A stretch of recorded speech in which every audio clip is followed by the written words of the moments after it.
তোমাদের সবাইকে স্বাগত আমার এই চ্যানেল টিউটোরিয়ালস অনলাইনে।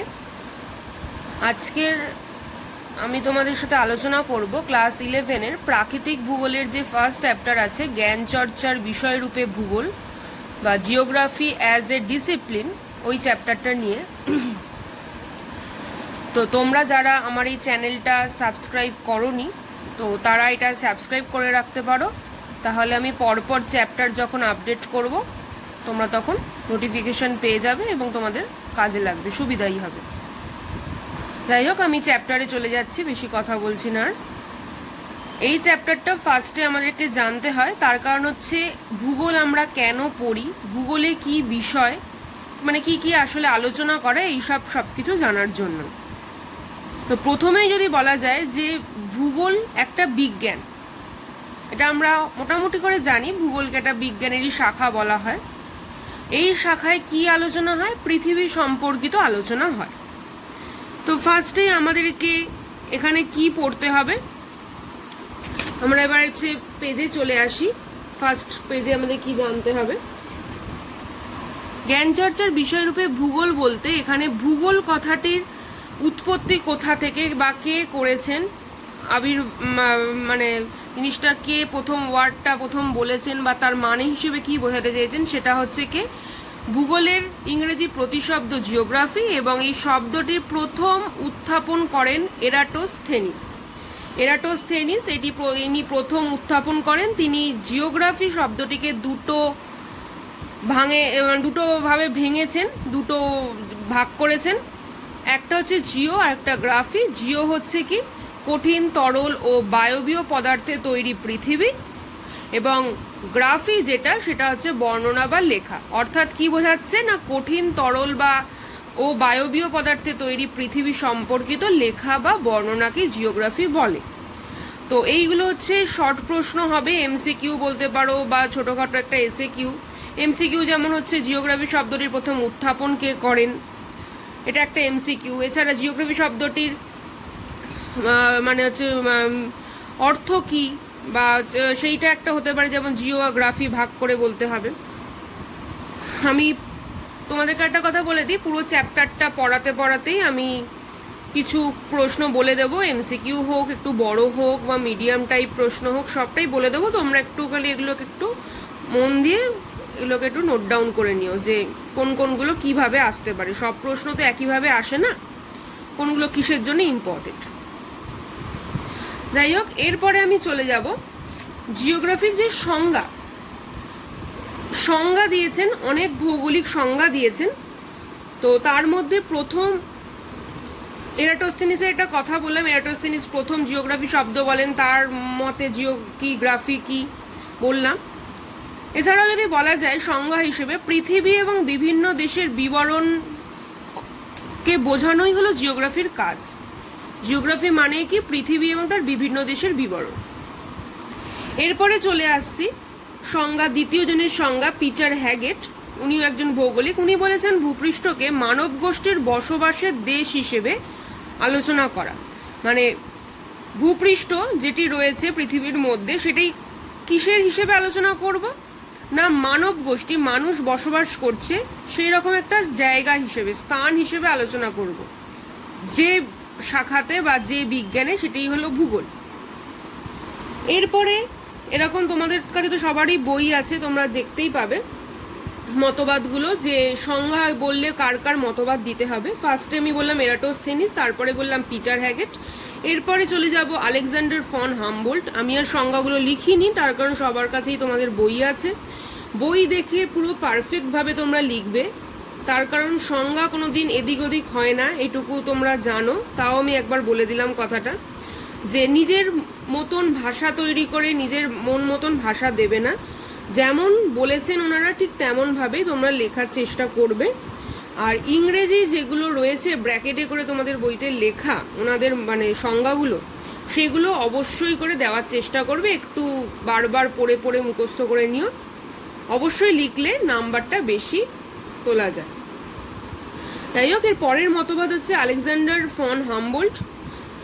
তিনি বলেছেন ভূগোল হলো প্রকৃতির সাথে সম্পর্কিত বিজ্ঞান। প্রকৃতির সাথে সম্পর্কিত বিজ্ঞান, যেখানে কি হচ্ছে ভূগোলকে আলোচনা করা যাচ্ছে পৃথিবী সম্পর্কিত সকল বিষয়। প্রকৃতিকে মানে আলেকজান্ডার ফন হাম্বলটের প্রথম মূল কথা কি প্রকৃতি, বিজ্ঞানের মধ্যে একটা প্রকৃতির ব্যাপার আছে, ভূগোলেও সেই জিনিসটা রয়েছে।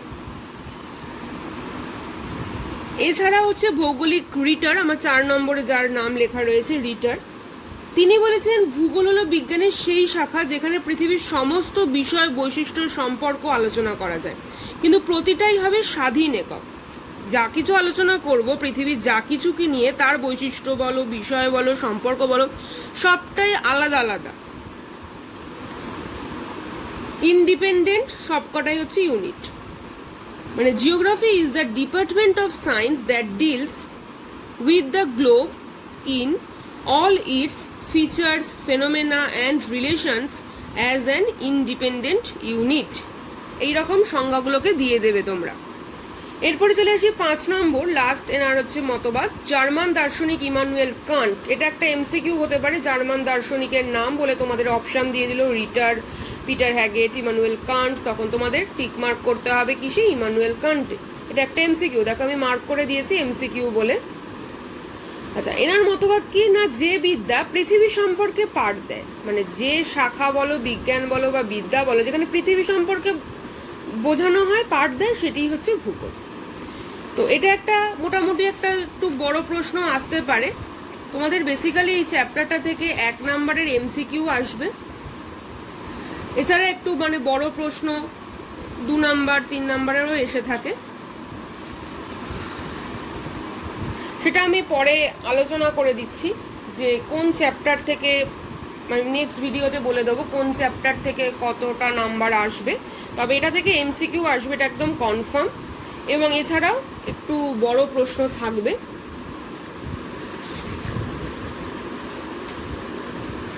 আচ্ছা, এরপরে তোমাদেরকে জানতে হবে যে ভূগোলের উদ্দেশ্য কি।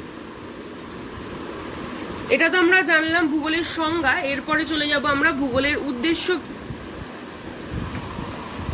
ভূগোলের উদ্দেশ্য যদি বলা যায় কি হবে না, ভূগোল আমরা কেন পড়ি, যে কোনো কিছু আমরা জিনিস কাজ করি বলো, কোনো কিছু পড়ি বলো, সেটার কিছু না কিছু একটা উদ্দেশ্য থাকে, এম থাকে, লক্ষ্য থাকে। কি এটার ব্যাপার না, প্রাকৃতিক এবং মানবীয় সব বিষয়গুলোকে জানবো, প্রাকৃতিক এবং মানবীয় বিষয় জানবো বলে আমরা ভূগোলটা পড়ে থাকি। এবারে প্রাকৃতিক অনেক কিছু ভাগ থাকে, বিভিন্ন ধরনের প্রাকৃতিকের মধ্যে আবার মানবিকের মধ্যে ভাগ থাকে। তো উদ্দেশ্যের মধ্যে রিটার এবং হাম্বোল্ট যিনি, তারা বলেছেন যে ভূগোলের উদ্দেশ্য হলো একটা অন্যতম বিষয় যেখানে মানুষ বসবাস করে এবং তাদের আবাসস্থল হিসেবে সমীক্ষা করে। হাম্বোল্ট ও রিটারের মতে দেখো আমি লিখেছি, মানুষের আবাসস্থল হিসেবে সমীক্ষা করাই হচ্ছে উদ্দেশ্য। এছাড়া যেমন অন্যজনের মতবাদ আছে, ভিডাল ডি লা ব্লাশে, তিনি বলেছেন ভূগোলকে এইভাবেই, ভূগোলটা পড়া আমাদের দরকার, কারণ এটা স্থান বা স্পেস সম্পর্কে জানা, মানে পৃথিবীটা কি এটা জানার জন্যই আমরা ভূগোল পড়ে থাকি। এছাড়াও ধরো আরো অনেকের মতবাদ দিতে হবে, যেমন লিখেছে দেখো, এছাড়া হাডসন, স্কিফার্ড, স্ট্যাম্প, এনারাও কি কি বলেছেন ভূগোল পড়ার কি দরকার সেটা তোমরা পড়বে। আচ্ছা, এখান থেকে একটা গুরুত্বপূর্ণ জিনিস বলি, ভূগোলের উদ্দেশ্য, এই উত্তরটাতে একটু বড় 2-3 নম্বরের আসতেই পারে, সেটা ঠিক আছে। এছাড়া এমসিকিউ যদি বলো, এখান থেকে আসতে পারে আধুনিক ভূগোলের প্রবর্তক কে, এগুলো একটু নোট করে নাও। আধুনিক ভূগোলের প্রবর্তক কে না, রিটার ও হাম্বোল্ট। পরের প্রশ্ন হচ্ছে ভূগোলকে কি বলে, মাত্রিক বিপ্লব বলে, কেন বলে যদি বলো তাহলে কি হবে না, ব্র্যাকেটে লিখেছি দেখো, গণিত ও অঙ্কের প্রচলন আছে, ভূগোলে গণিত এবং অঙ্কের প্রচলন থাকায় তাকে মাত্রিক বিপ্লব বলে। 3 নম্বর এমসিকিউ হচ্ছে স্ট্যাম্পের বইয়ের নাম কি, ডিকশনারি অফ জিওগ্রাফি। এই 3টে এমসিকিউ। আচ্ছা, এরপরে চলে আসছি ভূগোলের বিষয়বস্তু। পরের হেডলাইনটা দেখো, ভূগোলের বিষয়বস্তু। ভূগোলের বিষয়ের মধ্যে 2টো জিনিস গুরুত্বপূর্ণ, একটা হচ্ছে প্রকৃতি আর একটা হচ্ছে মানুষ। একটা প্রকৃতি আর একটা হচ্ছে মানুষ। প্রকৃতির মধ্যে বা ভূমণ্ডলের মধ্যে যেমন পড়বে দেখো লিখেছি, আবহমণ্ডল, শিলামণ্ডল, বাড়িমণ্ডল ইত্যাদি।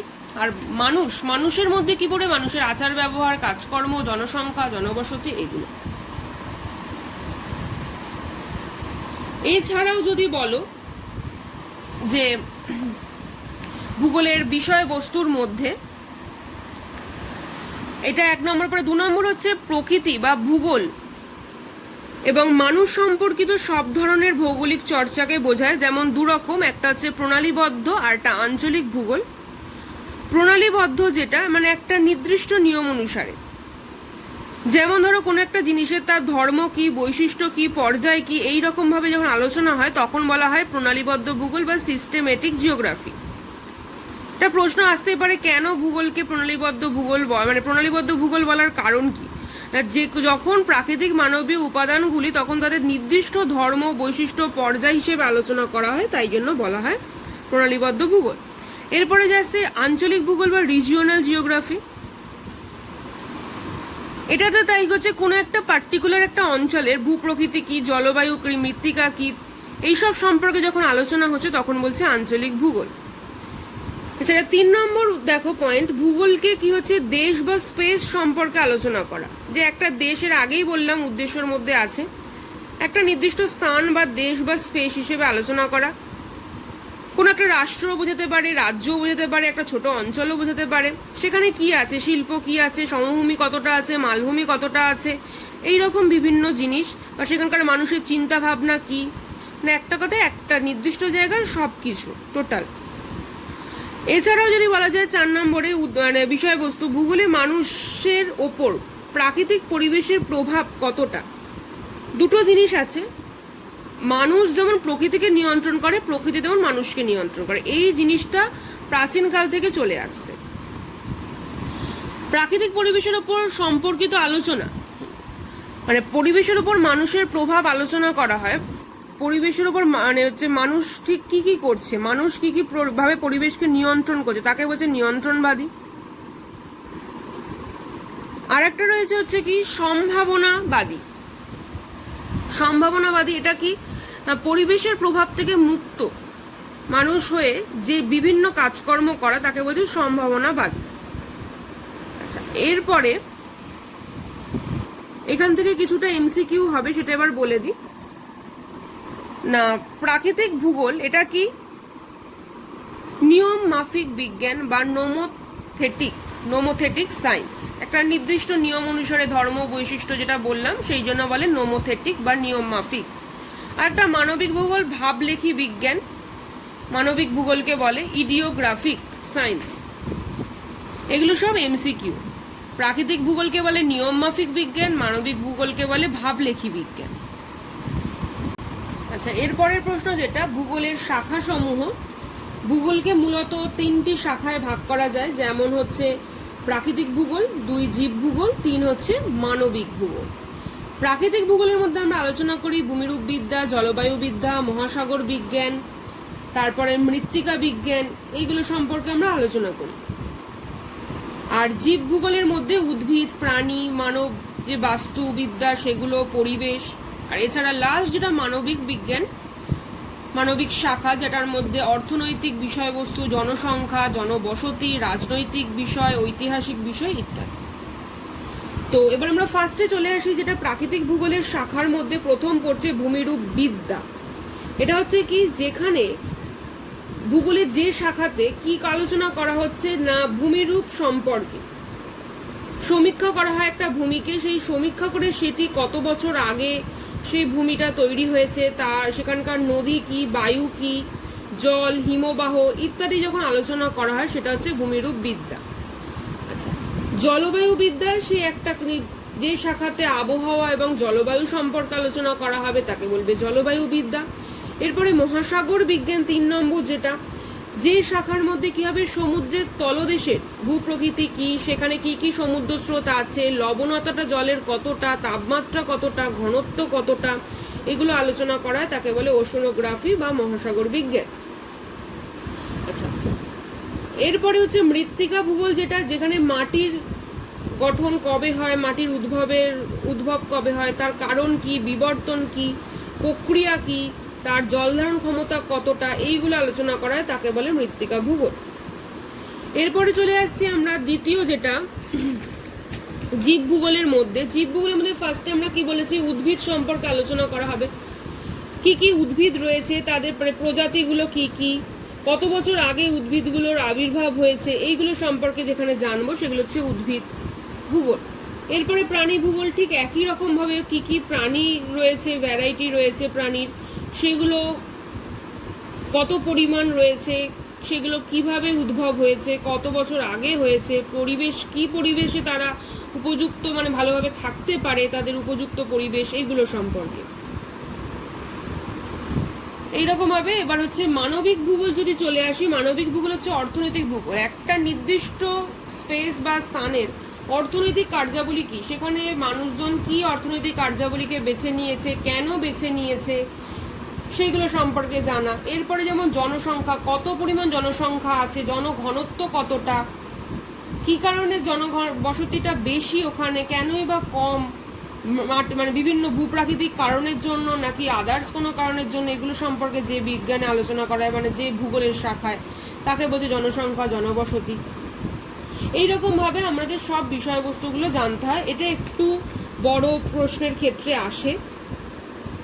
আচ্ছা, এই চ্যাপ্টারটার মধ্যে মোটামুটি এই প্রশ্নগুলোই আছে। যে কটা তোমাদেরকে এমসিকিউ বললাম সে কটা তোমরা মার্ক করে নিয়েছো আশা করছি। সেইগুলো মোটামুটি এমসিকিউ হবে, এবং একটু বড় প্রশ্ন যেগুলো বললাম 2 নাম্বারের ধরো আসবে বা কিছু।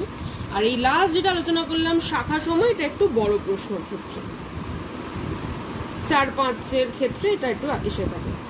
তাই হোক, তোমরা এই চ্যাপ্টারটা ভালো করে স্টাডি করো। যদি কোনো সমস্যা থাকে আমায় প্লিজ বলো, কমেন্ট করো, আমি যতটা পারবো সলভ করে দেওয়ার চেষ্টা করব। এবং নেক্সট ভিডিওতে আবার আসছি পরের সেকেন্ড চ্যাপ্টার নিয়ে, তখন আমরা পরেরটা আলোচনা করব।